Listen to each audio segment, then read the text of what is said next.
안녕하세요. 오늘은 당신께서 보내주신 특별한 자료죠. 대한불교 조계종에서 펴낸 불설 부모 운중경 일부를 좀 깊이 들여다볼까 합니다. 네, 부모님의 그 크나큰 은혜에 대한 이야기죠. 맞습니다. 이 경전 속에서 부모님 은혜를 어떻게 설명하고 있는지, 또 거기에 보답하는 방법은 뭔지, 그 불교적 가르침의 핵심을 알아보는 게 저희 목표입니다. 좋습니다. 자, 그럼 바로 시작해 볼까요? 경전이 시작부터 좀 충격적이에요.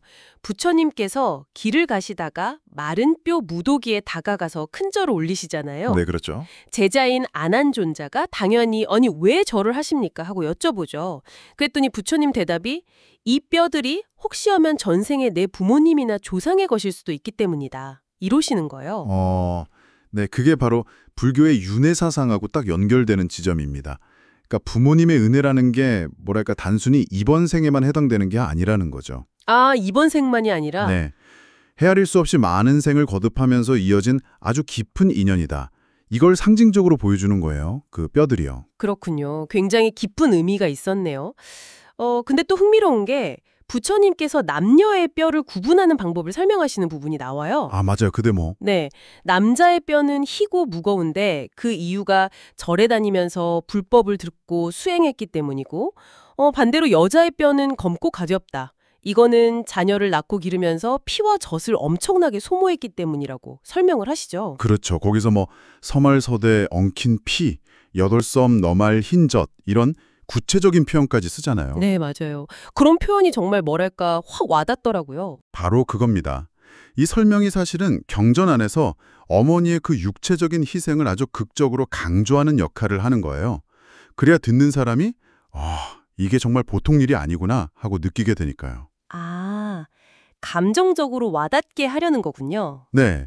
그래서 이 이야기를 들은 아난존자가 가슴 아파하면서 어머니의 은덕을 그럼 어떻게 보답해야 합니까? 하고 묻게 되는 거고요. 이게 이제 경전의 핵심 질문으로 자연스럽게 넘어가는 거죠. 아하, 그래서 그 질문에 대한 답으로 10가지 은혜가 나오는 거군요. 맞습니다. 아이를 잉태했을 때부터 시작해서 그 해산의 고통, 또 자식을 낳고 나면 모든 근심을 잊는다는 은혜, 쓴 것은 삼키고 단 것은 뱉어서 먹이시는 은혜, 이런 것들이 쭉 나오죠.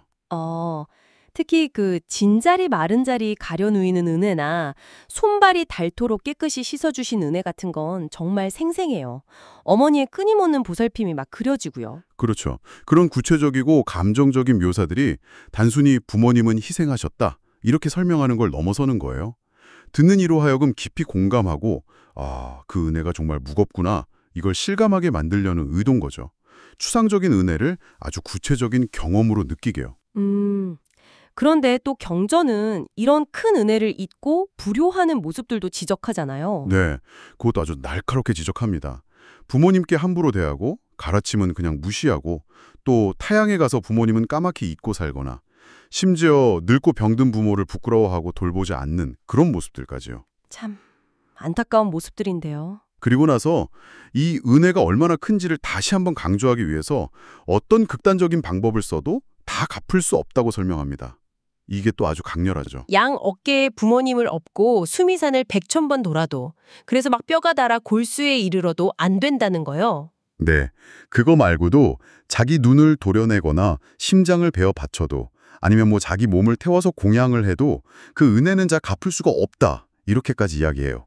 와, 그 정도인가요? 그러니까 이게 부모님의 은혜라는 건 우리가 세속적인 행위로는 도저히 측정하거나 완전히 갚을 수 없을 만큼 어마어마하게 깊고 크다는 걸 역설적으로 보여주는 표현인 거죠. 그렇군요. 세속적인 걸로는 안 된다. 그러면 이 경전에서 제시하는 진짜 보답의 길은 뭔가요? 이 큰 은혜를 어떻게 갚으라는 걸까요?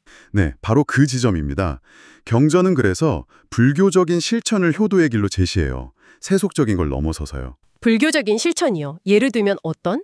예를 들면 부모님을 위해서 이 불설 부모운중경을 직접 베껴 쓰거나 읽고 외우고 또 부모님을 대신해서 죄를 참회하고 그리고 불, 법, 승, 삼보를 공경하고 계율을 잘 지키고 보시를 행하는 것, 이런 불법 수행이요. 아, 경전을 읽고 쓰고 참회하고 삼보공경, 계율, 보시 이런 것들이군요. 네, 바로 이런 것들이 부모님을 고통에서 벗어나게 해드리고 궁극적으로 그 은혜에 보답하는 길이라고 설명을 하는 거죠.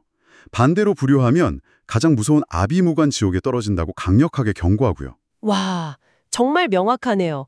효도의 길과 불효의 결과가요. 그렇죠. 그럼 오늘 살펴본 불설 부모 은중경은 정리해보면 아주 생생하고 때로는 강렬한 비유를 통해서 부모님의 그 헤아릴 수 없는 은혜, 그 무게를 강조하고 있는 거네요. 네. 그리고 그 은혜를 갚는 방법은 단순한 물질적인 봉양이나 세속적인 행위를 넘어서는 데 있다. 즉, 영적인 실천, 불법 수행의 중요성을 당신께 일깨워주는 경전이라고 할 수 있겠습니다. 부모님의 은혜를 되새기게 하고 또 보답하는 방식에 대해 새로운 관점을 제시하는군요. 맞습니다. 자, 그럼 마지막으로 이런 생각을 좀 해볼까요?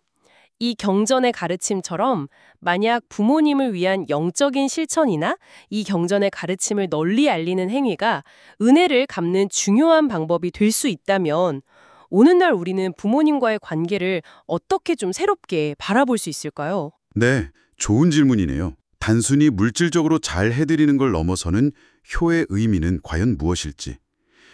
부모님을 위한 진정한 마음과 실천에 대해서 각자 한 번쯤 고민해보는 것도 의미가 있을 것 같습니다.